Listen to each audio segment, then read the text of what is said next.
Well, we're a bunch of people who really love trees, are very enthusiastic about trees. Some of us know a lot about trees, that's not me. Some of us have learned a lot about trees, which is myself.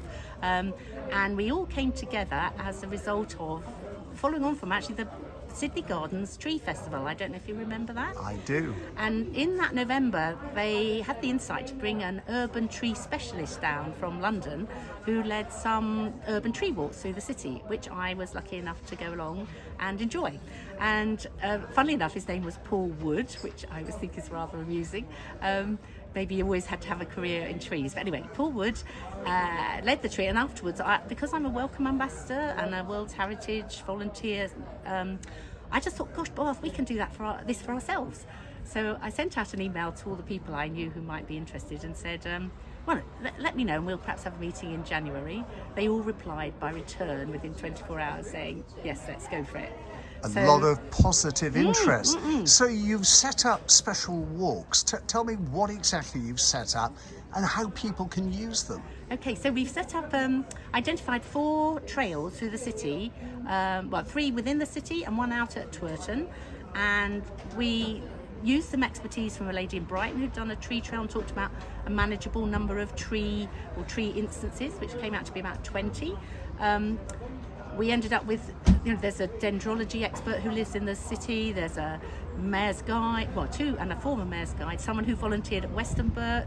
So bringing all that thinking together, they said, well, we need to have a paper map, because the Western Burt experience was that actually if you don't have a map, people go around like this all the time and don't look at the trees themselves. So we decided we'd do paper maps, and then I missed that very key partner, which was of course Bathscape, and Lucy Bartlett at Bathscape has been really helpful and facilitated us getting together, with the backing of Barry Gilbertson as well from the World Heritage Advisory Board.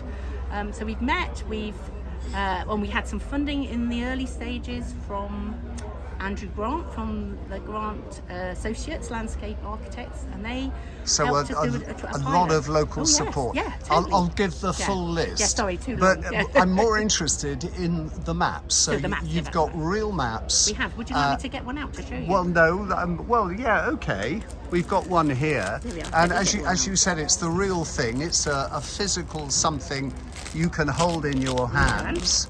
And it's quite easy to get at as you're demonstrating. So I'm going to show you Leafy Legacies, which is we're calling our signature trail. Right. Because this is really taking us through the classic sites of Bath, but looking at the trees instead of the buildings. Okay. So you start, it has, you look on, when you open it lots up. of pictures, so it's on very one side visual. you've got the map, with where all the trees are. Right. And you start up at the circus and you wind all the way down to Pulteney Bridge.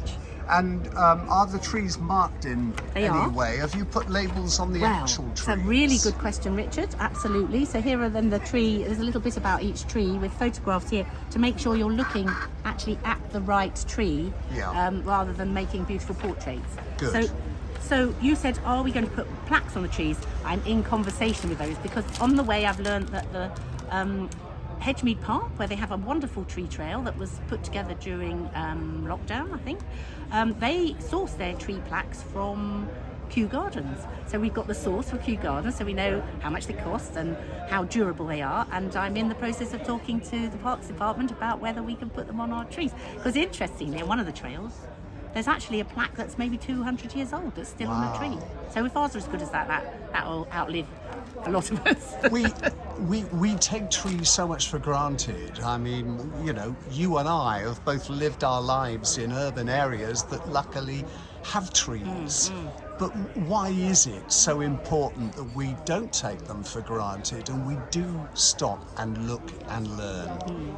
Well, there's way too little time to describe all the benefits, but there's a lot of well-being benefits. I've heard podcasts talking about actually just standing underneath trees is really good for your sense of well-being. Going to observing a tree in your own neighbourhood through the seasons as it changes is also really good for you.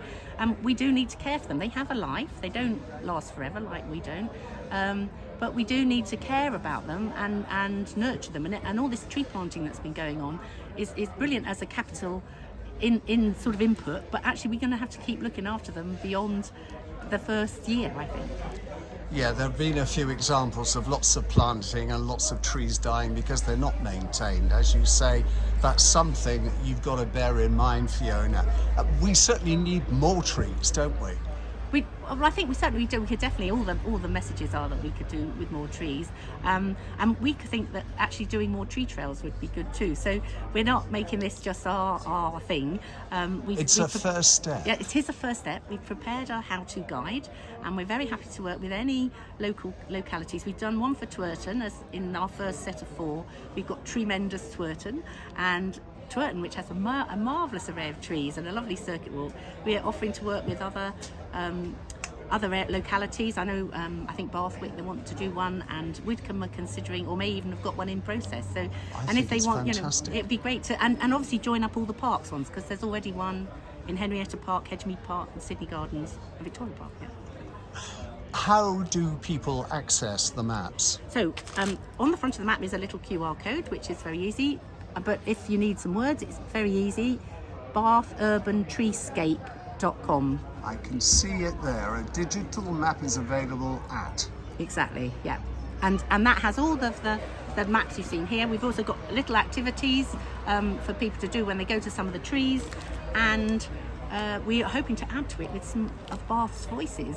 Even yourself, you might like to choose today. We're asking people to think of a favourite tree poem or a passage about trees, and we'd like to have some audio recordings of Bath voices sharing their love of trees on our website.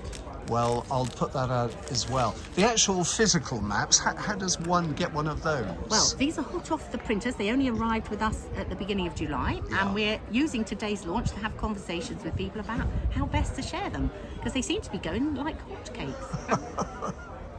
Well, I wish you the very best of luck, and I will take my map away, and on one day, very soon, if it stays dry, I shall go out on a tree trail. Thank you very much. Thanks, Fiona, very much. Thank you.